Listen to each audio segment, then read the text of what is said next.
Magandang araw po sa ating lahat. Welcome po sa ating pag-aaral ng Old Testament Survey. At ang ating pong pag-aaralan ngayon ay the Book of Jeremiah. So let's start. Let me just share my screen. Okay, so pag-aralan na nga po natin ang the Book of Jeremiah. So for our introduction, let us know who the writer of Book of Jeremiah. The author is Prophet Jeremiah, known as the Weeping Prophet. When he was called by God, he was told, "See, today I appoint you over nations and kingdom to uproot and tear down, to destroy and overthrow, to build and to plant." So ano po ang sabi diyan? Si Prophet Jeremiah ay tinawag na the Weeping Prophet. Mamaya malalaman nyo bakit siya tinawag na Weeping Prophet or sa Tagalog, iyakin na propeta.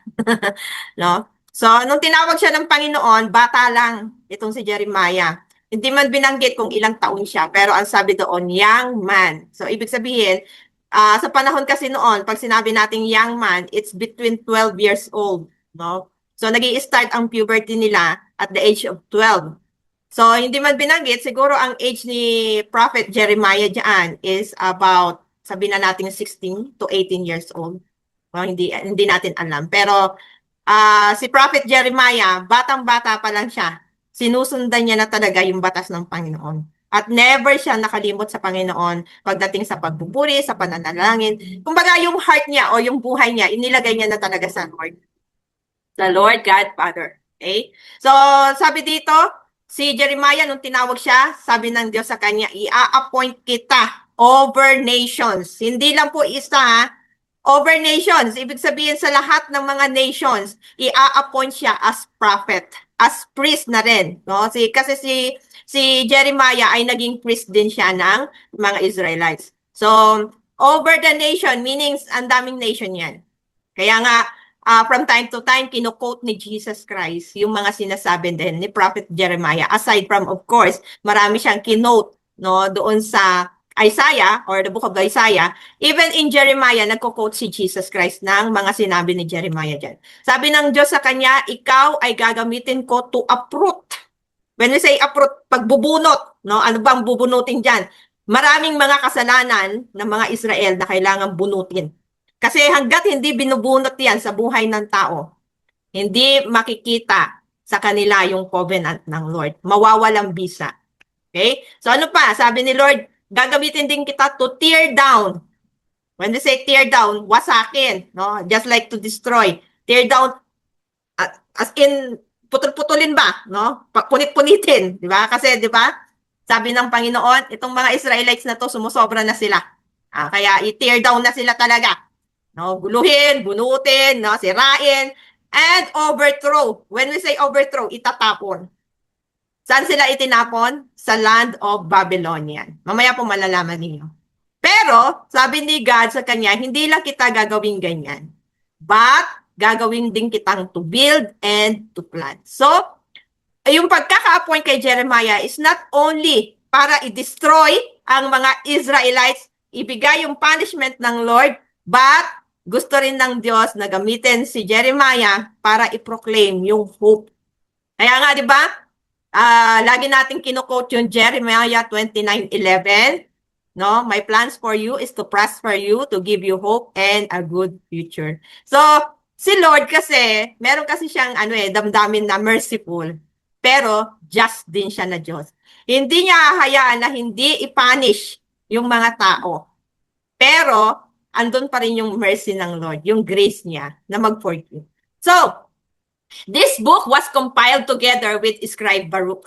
So, sa lahat ng mga writer ng mga book or author ng mga Old Testament books, etong si Jeremiah ang hindi nagpabaya. Aside from, of course, Nehemiah and Ezra, no? Kasi nung pinag-aralan natin yung book of Nehemiah and Ezra, sinabi ko sa inyo na si Ezra mahusay siya talagang mag-scribe. Kasi scribe talaga si Ezra. Lahat ng mga detalye na meron ng pangyayari sa panahon ng mga Israelites, tinatala yun ni Ezra. Now, there is another scribe na mahusay magtala, detail by detail. Kung ano yung sinabi ni Jeremiah, tinatala niya lahat yun. And that name is called Baruch.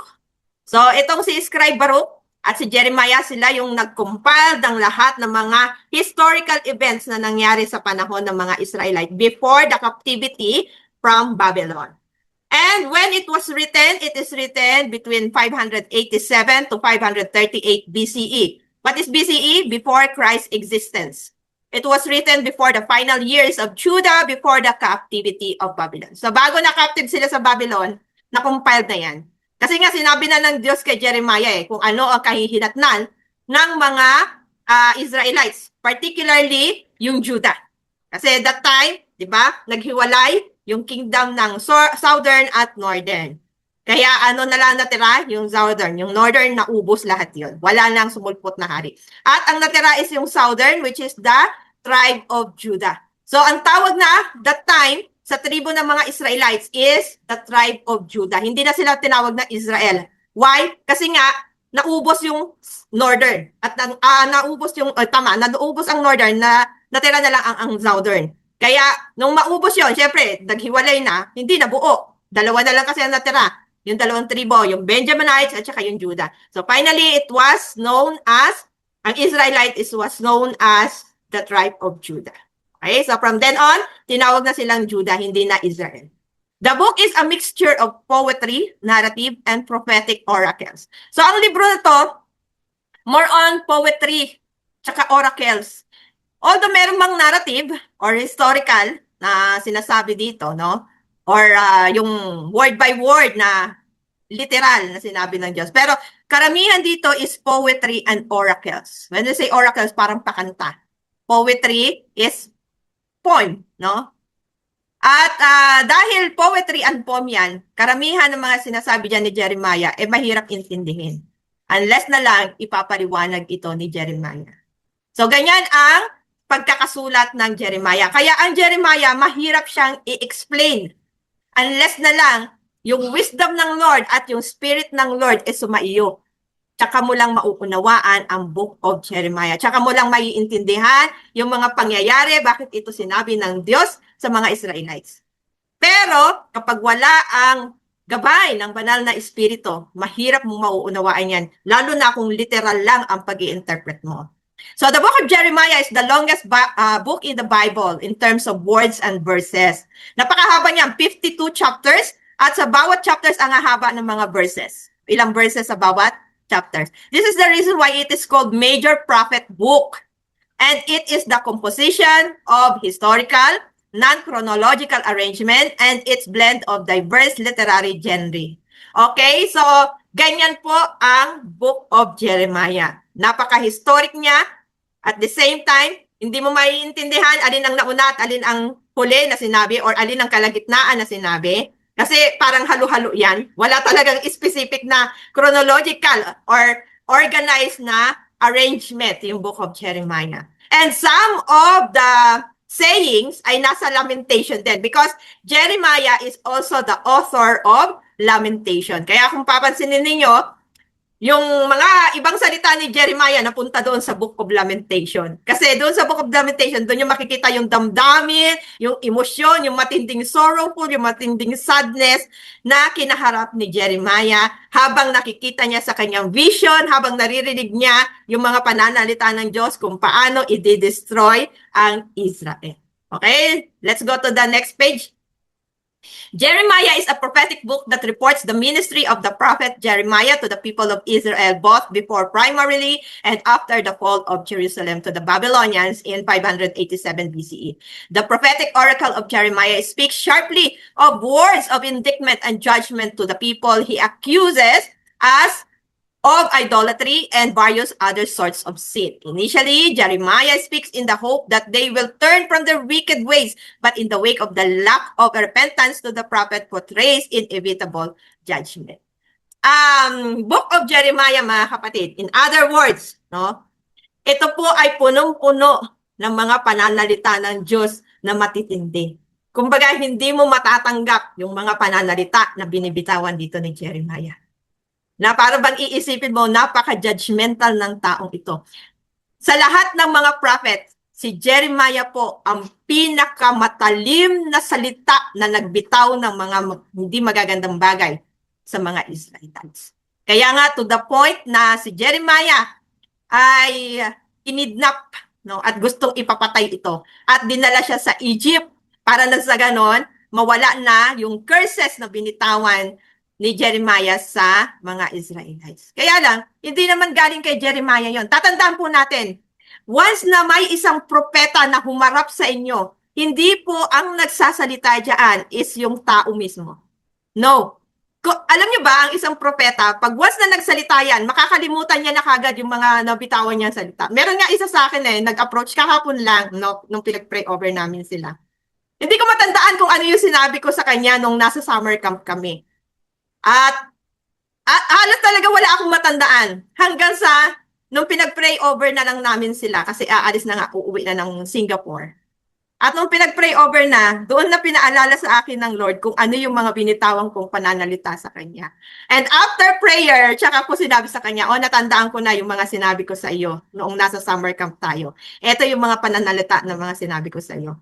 At kinonfirm niya yon. Sabi niya, opo, pastora, yan na yan talaga ang sinabi mo. Kaya nga sabi ko sa asawa ko, yung mga sinabi mo ay hindi siya tanong, kundi statement, assurance na pagsasabing ito ang mangyayari sa akin. Kaya doon ako nagulat Most po kasi talaga ng mga prophet, hindi nila matatandaan yan unless ipaalala ng Diyos sa kanila kung ano yung binanggit nila. Okay? Kaya nga mga kapatid, si Jeremiah, pwede niyang sabihin na, wala akong sinabing ganito sa inyo.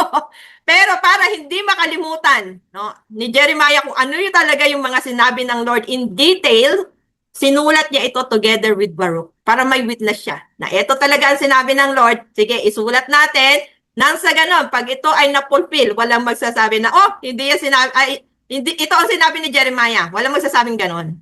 Walang magpapasinungaling na hindi sinabi ni Jeremiah kasi na-fulfill lahat ng mga sinabi niya. At ito po ay naisulat nilang dalawa ni Baruch. Next page. The book also speaks words of hope but recognizes that such a hopeful future will be realized only on the far side of the fall of Jerusalem. For Jeremiah, God's faithfulness toward Israel is manifest both in God's words of warning and in God's commitments to restore the people in the wake of destruction. Nakita niyo po yon? Si Jeremiah, matalim siya magsalita kasi propeta. Yan po ang delikado sa mga prophet. May pagkamatalim po talaga ang salita nila, especially kapag ito ay pangungusap ng Diyos. So the book, however, is not only concerned to report the prophet's oracle, but also to speak the word of God to a people that has already experienced horrendous hardship in the fall of Jerusalem. Ang book of Jeremiah po ay pagsasabi sa atin paano pinarurusahan ng Diyos ang mga tao kapag sila ay tumalikod sa Diyos. Okay, now, here is the outlines of the book of Jeremiah. In Jeremiah chapter 1 verse 6, Jeremiah preaches during the reign of King Josiah and prophesies that Jerusalem will be destroyed by a great and merciless nation. So sa book of Jeremiah chapter 1 and 6, doon pa lang, binabanggit na ni Jeremiah ang lahat ng pwedeng mangyari sa mga Israel. Okay? So pinakita ni Jeremiah na ito ang kababagsakan ninyo. Ito ang magiging fall ninyo. Lahat diyan sisirain ng Panginoon sa inyo. And in Jeremiah chapter 7 verse 20, Jeremiah preaches in various places in Jerusalem. Hindi lang siya nag-preach sa Jerusalem, kundi nagpunta siya sa every gate na makikita niya, madadaanan niya. Sa kanyang mga sinasabi, at ito ang sinasabi niya, na merong mangyayaring disaster sa bawat nation. There will be battles among nation by nation. There will be famine. There will be etc. etc. Right? So ito yung mga dinideclare ni Prophet Jeremiah sa iba't ibang nation. And he uses metaphors. Hindi po siya gumagamit ng mga simpleng pananalita or yung pananalita na naiintindihan agad ng tao. Kundi gumagamit siya ng mga metaphor. When they say metaphor, mga salita na kung saan mahirap mong intindihin. Kagaya ng kung saan ang ulap ay bumababa. Ang ulap ay bumababa kapag ito ay napupuno at nagiging. Yung mga tipong ganon ng mga pananalita. Okay, now next. Jeremiah chapter 21 to chapter 38. Jeremiah preaches during the reign of King Zedekiah and prophesies that Babylon will conquer Jerusalem and that who survives and are taken to Babylon will live in captivity there for 70 years. Grabe, no? Ang tagal nilang magiging captive. 70 years. Magiging alipin sila ng Babylonia. Wala silang kalayaan, wala silang karapatan, wala silang magiging worship, wala lahat as in. kung ano ang ipapatupad ng Babylonia sa kanila, yun ang kanilang susundin. And then in Jeremiah chapter 39 to 44, Jerusalem is conquered and many Jews are taken captive to Babylon. So ito na po yung panahon na kung saan na-conquer na sila ng Babylonia. And still, Jeremiah is still preached, is still convincing the Israelite to come to repentance. Dahil pag hindi sila nag-repent, hindi sila kakaawaan ng Diyos. And the Jews who remain in Judah reject Jeremiah's warning and trust in Egypt for protection. Instead na lumapit sila kay Lord, instead na sila ay bumalik sa Panginoon, anong ginawa nila? Lalo silang lumayo sa Lord. At tinawag sila ni Jeremiah on between chapter 39 to 44 na mga prostitute. Bakit sila tinawag ni Jeremiah na prostitute? Dahil binigay nila ang kanilang bansa para doon sa ibang bansa. As in, corruption ang nangyari. There are a lot of social injustices na nangyari sa Jerusalem dahil sa kanilang paghingi ng protection sa mga Egyptian. Inalis na nga sila ng Lord sa land of Egypt. Ngayon, nakikipag-negotiate pa sila sa Egypt.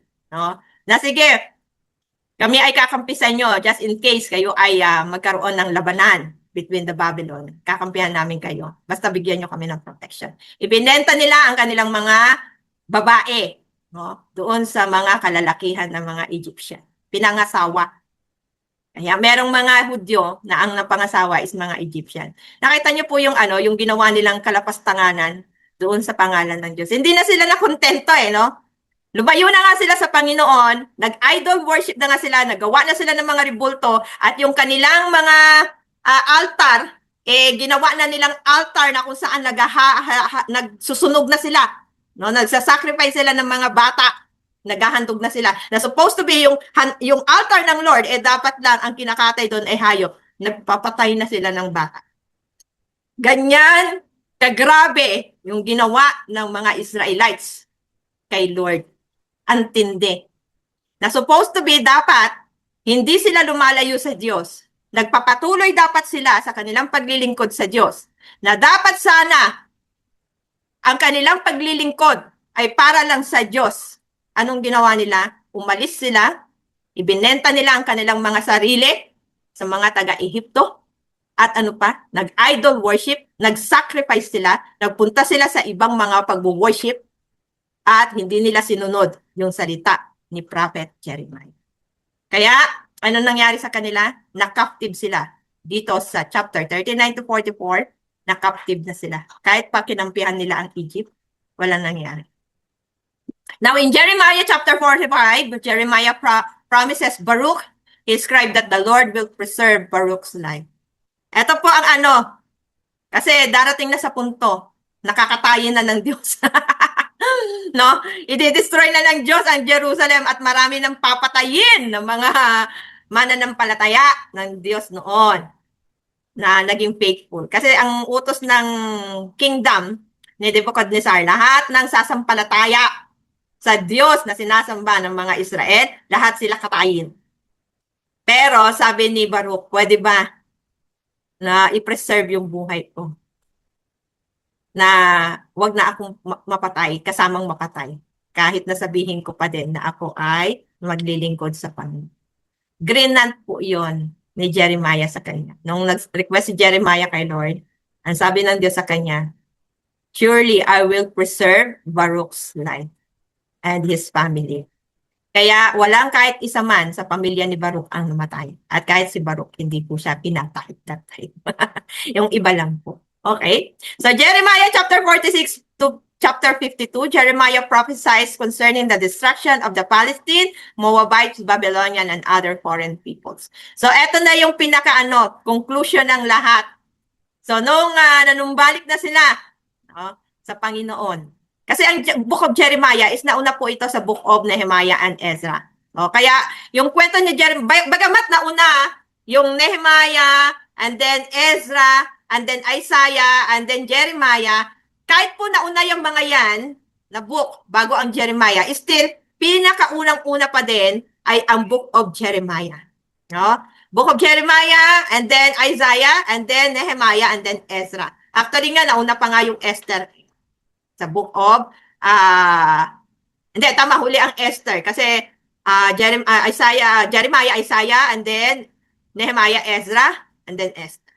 Okay? Kaya lang sa Bible, no, ganito nila nilista yung books ng pagkakasunod-sunod. Kaya makikita niyo po sa Bible na huli ang Jeremiah. Pero hindi po, basta una po yan na isulat before po yung Nehemiah and Esther. Now, sabi diyan, i-destroy ng Diyos ang mga Palestinians. No, kaya hanggang ngayon galit pa rin ang mga Palestino sa mga Israelites and even the Moabites and the Babylonians. Actually, ang Moabites and the Babylonians, wala na po ito sa history. So, winash out na talaga sila ng Lord. Ang naiwan na lang talaga na matindi-tindi itong Palestinian Never nawala. No, sa history hanggang ngayon, kalaban pa rin ng Israel. At saka syempre, of course, yung Egypt. No? Now, what are some important details from the book of Jeremiah? Number 1 is the sin of Israel. Ano yung mga sin nila? Isa-isahin nga natin. Apostasy. When we say apostasy, pagtalikod nila sa Diyos at ang kanilang mga Diyos-Diyosan na ang kanilang mga sinasamba. As in your religion, yung religion nilang Hudyo, tinalikuran nila yon. At nagtayo sila ng relihiyon na galing sa mga Moabita, Egyptian, etc. etc. Okay? So meron na silang mga idol worship. Yan, isa din yan sa kasalanan nila. Naglagay sila ng mga ribulto. Kaya ang Diyos ayaw na ayaw ng ribulto eh. Tinatanggal dapat natin yan sa buhay natin. Ano pa? Spiritual prostitution. Ito po yung dahil lumayo na sila sa kanilang, parang ayaw na nila sa pagiging Israel. Dahil nga, sa tingin nila malupit ang Diyos. Pero sa totoo lang, hindi malupit ang Diyos. Justice ng Diyos yon na parusahan sila dahil sa kanilang mga ginagawang mali. Amen? So ano pa?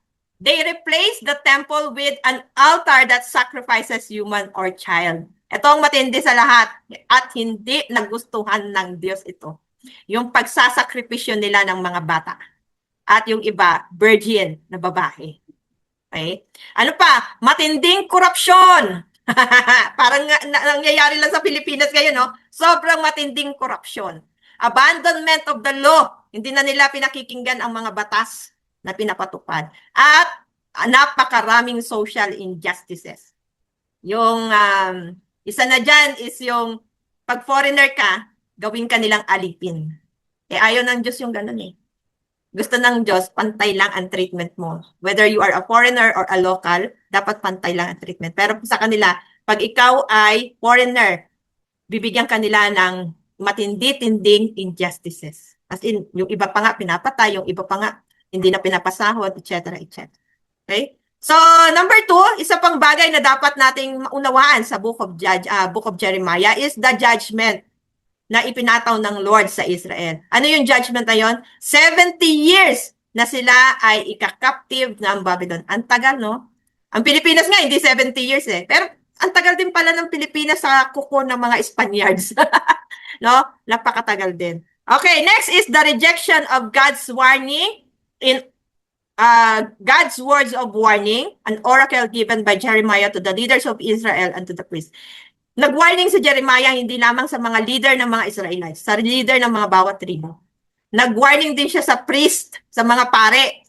Kung sa panahon natin yan, pwedeng sabihin ng Lord, magwa-warning din ako sa isang pastor. Meron akong narinig, no, sa isa sa mga bibig ng kapatiran dito sa North Caloocan.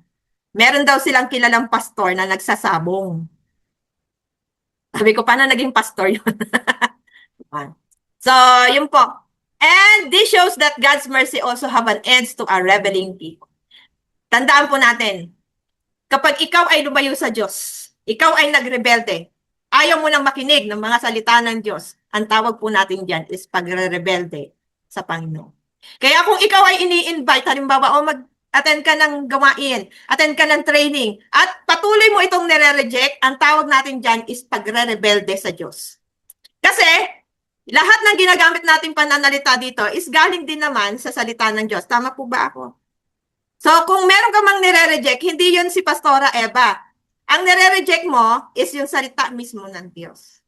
Kaya kung hindi ka dumadalo ng gawain, ang unang-una mong nire-reject sa buhay mo ay ang salita ng Panginoon. At warning sa lahat ng lumalayo sa salita ng Diyos, bahala ang Diyos sa iyo. Amen? So, God's covenant of hope that never ends, even Israel turned away from God. In Jeremiah chapter 29, verse 11, the covenant will not be carved in the tablet anymore, but will be carved in the heart of the believer. Ang Diyos nangako siya sa mga Israelites. Kahit na nga ba ganito. Alam niyo kung bakit nagbigay ng hope ang Lord sa Israel? Bakit nagbigay siya ng mercy? It's not because of the Israel, but because of one person. Kaya nga ang sabi ng Lord, Jeremiah, tatawagin kita para magbigay din ng hope sa kanila. Na kapag ikaw ay pinakinggan nila bilang aking representante ng aking salita at nakinig sila sa iyo, therefore, ibababa ko sa kanila ang mercy para sila ay iligtas. There will be hope in the future. Hindi sinabi ng Lord, there will be hope now, today. No. Ang sabi ng Lord, there will be hope in the future. Kasi may kinalaman yan sa Messiah na darating na magliligtas sa kanila. Okay? But that is only to those who will accept the Lord's warning. Pero doon sa ayaw mag-accept ng salita ng Diyos, huwag kang umasa. Diba? Bakit ka naman bibigyan ng mercy ng Diyos? Bakit ka bibigyan ng forgiveness ng Diyos? Patuloy ka nga lumalayo sa salita niya. So, binibigay lang ng Panginoon yung hope and good future para doon sa mga taong nagpapatuloy na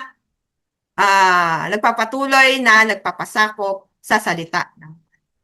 At sabi ng Lord, hindi na lang ito magiging covenant sa pamamagitan ng tablet. Kung noon inilalagay sa tablet, no?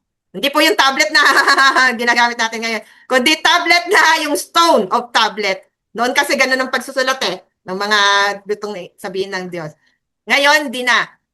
Sabi ng Diyos, ilalagay ko na yan sa puso ng tao. Kaya pansinin ninyo, pagka in-accept mo na si Jesus Christ, pag ikaw ay nagbigay na ng buhay mo kay Jesus Christ, anong nangyayari? Nababago yung heart Nagkakaroon ng pagbabago sa buhay, nagkakaroon ng transformation. Yung dating ayaw na ayaw mo magdadadalo sa Bible study at mag-aral ng salita ng Diyos, ngayon nandoon na yung heart mo na kailangan hindi ako maging absent doon sa pag-aaral ng salita ng Diyos. Yung dating magagalitin ka, unti-unti nawawala yung galit sa heart Yung dating rebellious ka sa Panginoon, unti-unti nawawala yung pagre-rebelde mo sa Lord. Kasi bakit? Nababago ang puso. Nagkakaroon kasi ng anointing ng Holy Spirit doon mismo sa puso ng tao na tumanggap kay Jesus. Now, number 5, God used the Babylon to bring judgment to Israel, and with the same nation, He will punish and destroy forever. So, ano sabi ng Diyos? Yung Babylon niya, gagamitin ko para i-destroy ang Israel. Pero, itong Babylonia na to na ginamit ko, pagdating ng panahon, i-destroy ko naman ito. No? Same nation na ginamit ng Diyos para pabagsakin ng Israel at same nation pa din na i-destroy ng Lord pagdating ng panahon pag natapos na siya sa Israelites. Grabe ang Diyos, ano? Ganun po ang ating Panginoon. Amen? So, King Jehoiakim, an heir to the throne of David, was released by King Amel-Marduk. He permitted to change his clothes and dine regularly at the king's table for the rest of his life. So, after ni Nebuchadnezzar, meron pang isang hari, at sumunod ang another hari sa pangalan ni Amel-Marduk. At itong si Amel-Marduk, nung panahon na yan, ang hari na ng Israel ay si King Jehoiakim. At si King Jehoiakim, siya po ang pinalaya ni Haring Marduk. Para makadine in niya. Kasi matalino itong si Jehoiakim. No, itong si King Jehoiakim. At dahil sa sobrang matalino at mabait, gustong-gusto siyang kausap ni Amel-Marduk. At dahil diyan, pinapapalitan niya yung clothes ni King Jehoiakim. Every time na ipapatawag niya para makikain sa kanya.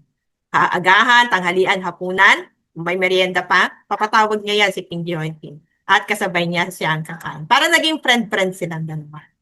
At sa pagdating nga ng Book of Ezra, no, sa panahon naman ni Nehemiah.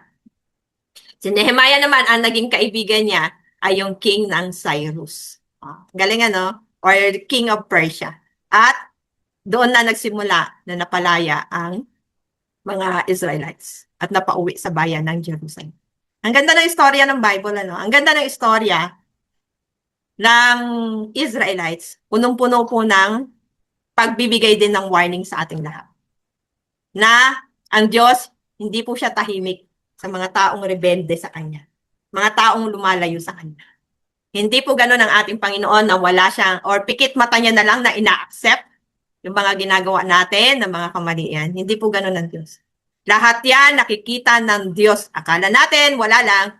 Pero sa Diyos, lahat yan ay sinusulat niya. Maliban na lang kung humingi talaga tayo ng sorry sa Lord. At yung paghingi ng sorry, sorry talaga. As in, wag nang babalik-balik. So, by judgment day ang Lord sa bawat isa. May panahon ang Diyos para mag-destroy. May panahon din ang Diyos para mag-build. May panahon ang Diyos na magbunot. May panahon din ang Diyos para magtanim. Lahat po yan, may panahon ang Diyos sa bawat isa. Hindi man ngayon, pero merong bukas na nag-aantay para sa lahat. Hindi man ngayon natin ma-reap yung mga ginagawa natin or ito ay magre-resulta ng punishment ng Lord sa ngayon. Pero in next life, aanihin po natin lahat ng ginawa nating kasalanan sa harapan ng Lord. Amen po ba? Now, in 7, Jeremiah continues weeping, hope, praying for God's mercy for Judah, trusting that God is good, just, and righteous, will forgive Israel. Dahil sa isang tao. Kaya magpasalamat kayo, no? Tingnan niyo po, bakit may mga pagkakataon sa buhay ninyo na hindi kayo pinaparusahan ng Diyos kahit na nagkakasala kayo. Kasi merong isang pastor na umiiyak. Lord, tulungan mo ang mga taong ito. Patawarin sila. May mga pagkakataon po na ganun ako. During worship time, dahil ayaw marinig ng ayaw kong iparinig sa tao yung pinapanalangin ko. There are times na humihingi ako ng tongue. Sabi ko, Holy Spirit, gusto kong sabihin ito kay God. Itong nararamdaman ko. Itong aking pag-iyak sa tao. Paghingi ko ng tawad sa mga ginagawang kasalanan ng tao. At ayaw kong marinig ito ng iba. Pwede ba? Bigyan mo ako ng mga pananalita na ilalagay sa bibig ko. Na magpe-pray ako in other language na hindi maiintindihan ng tao kung ano yung pinagpe-pray ko. Dahil matindi yung ipapanalangin ko. At kapag ako po ay nag-pray na ng ganun, may nangyayari doon sa taong iyon. Kaya sometimes, no, minsan sabi ko, Lord, humihingi po ako ng tawad para doon sa taong iyon. Hindi ako nang humihingi sa Lord na parusahan.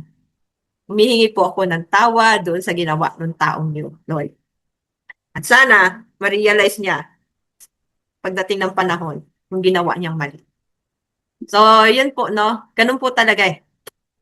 May isang taong nagpipray para sa iyo, para hindi ka saktan ng Diyos. Now, what is the foreshadowing of Christ here? In Jeremiah chapter 23, verse 5 to 6, presents a prophecy of a coming Messiah, Jesus. The prophet described him as a branch from the house of David, the king who would reign in wisdom and righteousness. Ganon sinabi ni Jeremiah kung sino itong hari na ito. Kung sa Book of Isaiah, ang may binibigay na prophecy doon ni Isaiah ay kung paano si Jesus Christ sasaktan, aalimurain, mamamatay sa krus, isinilang sa sabsaban, etc. etc. Lahat dinescribe niya kay Jesus Christ, yung lahat ng mga kahirapan na magagawa sa buhay ni Jesus Christ or gagawin sa buhay ni Jesus Christ. Kay Jeremiah naman, dinidescribe niya si Jesus Christ as the line of David, the King, the Savior, the Redeemer, the righteous, and a King who is full of wisdom. Ganun niya naman dinescribe si Jesus Christ. It is Christ who will finally be recognized by Israel as their true Messiah as He provides salvation for His chosen one in Romans chapter 11, verse 26. Okay? So, in conclusion, God hasn't abandoned his people or the promise of the future coming king from David's line. And while this book contains a huge amount of warning and judgment, the final words conclude with a note of hope for the future. We too must obey God. Amen?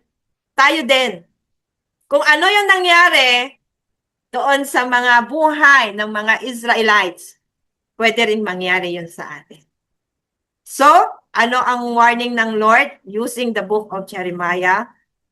We too must obey God. Even when it is difficult, recognize God's will as more important than our desires and trust that God, in His infinite wisdom and perfect plan, will bring about the best of His children. Amen po ba? Ang ganda po ng nais ng Diyos na mangyari sa buhay natin. May maganda po siyang plano. May maganda po siyang gustong maging buhay ng bawat mananampalataya, bawat nagtitiwala sa Kanya. Ano yung sabi niya sa Revelation chapter 2? In my Father's room, ipaghahanda ko kayo ng mga room para sa inyo. Ganon kaganda ang gustong mangyari ng Diyos sa buhay. Amen? So the book of Jeremiah teaches us that the book of Jeremiah is all about obeying and reward. Punishment for the sin, but reward for those who obey God. Amen? Heed the warning of the Lord. When I say heed the warning of the Lord, makinig ka. If God is using the book of Jeremiah now to you, na ikaw ay kailangan nang ayusin ng Diyos. Ikaw ay kailangan na niyang, I'm not saying i-destroy, kundi kung kailangang ipahiya, kailangang baliin ng Diyos ang mga bagay na meron sa atin, na mga kasalanan, gagawin ng Diyos yun eh, para matuto tayo. Para na sa ganon, hindi natin lilimutin ang Diyos. Tandaan nyo ang nangyari sa mga Israelites. Ayaw nilang sumunod sa Diyos, bagkos lalo pa nilang tinalikuran nung marinig nila ang pananalitang ito ni Jeremiah. Tuloy, na-captive sila for 70 years. Amen? So, mga kapatid, sana magsilbing warning din po sa atin ito. No? The book of Jeremiah. Na ang Diyos, nais niya, mapabuti ang bawat isa. Pero kung ayaw mong sumunod sa Kanya at tatalikuran mo siya, ayaw mo talagang dumalo ng mga gawain dahil nabibisit ka, no? Lagi ka na lang kinokorek ng pastor. Tandaan po natin, ang mga pastor is prophet from God. Ginagamit yan ng Diyos para sabihin ang kanyang mga salita. At yung mga taong yan na ginagamit ng Diyos, sila man din ay sabihin na natin natatakot sabihin yung salita. Especially ako po, takot po ako sabihin yung warning ng Lord. Kaya there are times na nananahimik ako. Pero pagka nanahimik naman ako, at ayaw ko sabihin yung gustong sabihin ng Diyos, ako naman po ang binabalikan ng Panginoon. Kaya no choice po ako kundi sabihin kung ano yung pinasasabi niya. Kaya lang, ang dating po ng tao sa akin, judgmental. Wala pong ganon. No? Sinasabi ko lang po kung ano ang sinasabi niya. Okay? So, sana nakatulong po ito sa inyo at let us all pray.